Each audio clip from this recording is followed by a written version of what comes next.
Hi, I'm Wheeler Winston Dixon, James Ryan Professor of Film Studies at the University of Nebraska-Lincoln, and I spend most of my time talking in these frame-by-frames about fiction films, films that are made either in Hollywood or abroad which follow fictional plots. But we haven't really talked yet about documentaries.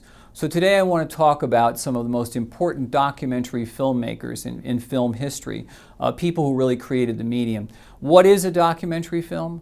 A documentary film is one which tries not to intrude on human existence, but which tries to document people and things as they actually are, and tries to gain privileged access to places normally we wouldn't be able to go.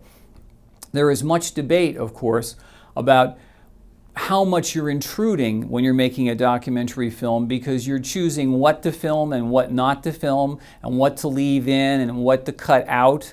And also many documentary films have narration, which sort of slants the images in one way or another. So bearing that in mind, the question about what is a documentary film and also what documentary films have bias is a very tricky thing. Of course, this is part of film criticism.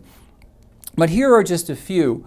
Santiago Alvarez made a film called Now in 1965, which was in support of the Cuban Revolution. Les Blank is an American filmmaker whose films include Garlic is as Good as 10 Mothers, which is a great film. Werner Herzog Eats His Shoe. This was a film in which Werner Herzog, as a result of a bet that this film would never be released, ate a shoe when it was. I didn't mean to eat this shoe in public. I intended to eat it in the restaurant.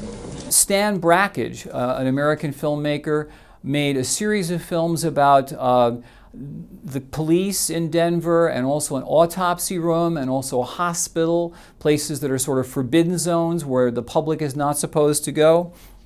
Nick Broomfield made a documentary about Eileen Wuornos, the serial killer. Couldn't even get a fair trial, couldn't even get a fair investigation or nothing. Ken Burns, of course, is one of the most famous documentarians with films like the Civil War, baseball, and jazz. Frank Capra, of course, did the Why We Fight series during World War II, explaining to the American public using captured Japanese and Nazi footage as well as American footage about why we were in the war. Emile D'Antonio is one of the most important filmmakers, documentary filmmakers. His first film was Point of Order in 1964, which covered the Army McCarthy hearings, and which was composed entirely out of kinescopes of the Army McCarthy hearings from 1954, which were televised on television. Jonathan Demme, in a lighter vein, made Stop Making Sense, which is a documentary of talking heads in concert, which I'm very glad that we have. You may ask yourself, how do I work this? Kirby Dick made a film which is very famous called This Film Is Not Yet Rated, which is about the Motion Picture Ratings Board in 2006.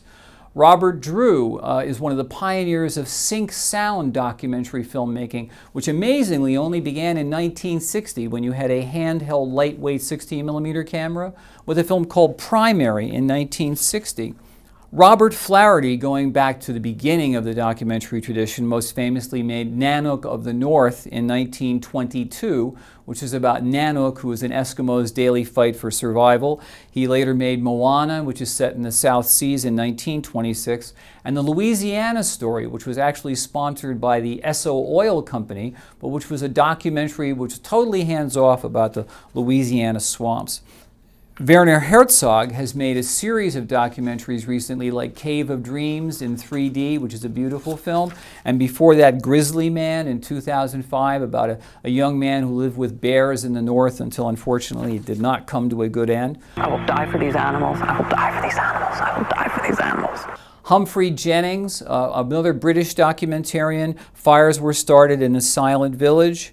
Claude Lanzmann made Shoah in 1985, which is perhaps the greatest and most affecting film about the Holocaust that has ever been made.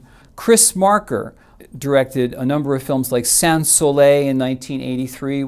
Pere Lorentz made The River in 1938. More recently, Ross McElwee directed Sherman's March in 1986. And Albert Maysles, who is one of the most famous documentarians, directed Salesman in 1968 about some very desperate Bible salesmen. Gimme Shelter in 1970, which is about the Rolling Stones concert in Altamont, which turned into a complete disaster. And Grey Gardens in 1975. Errol Morris directed The Thin Blue Line in 1988. D.A. Pennebaker made the definitive rock and roll documentary about Bob Dylan with Don't Look Back in 1967. He also made Monterey Pop in 1968 and The War Room in 1993, which is about the election of Bill Clinton as president. And I think we're going to win tomorrow, and I think that the governor is going to fulfill his promise and change America. But I think probably I'll end with the most controversial of the documentarians, who is really more of a propagandist than anything else, and that's Michael Moore. Hi, I'm Michael Moore.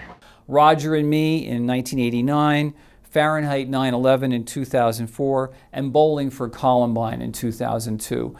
This is more or less propaganda filmmaking, his advocacy. Those are his bullet holes from your bullets.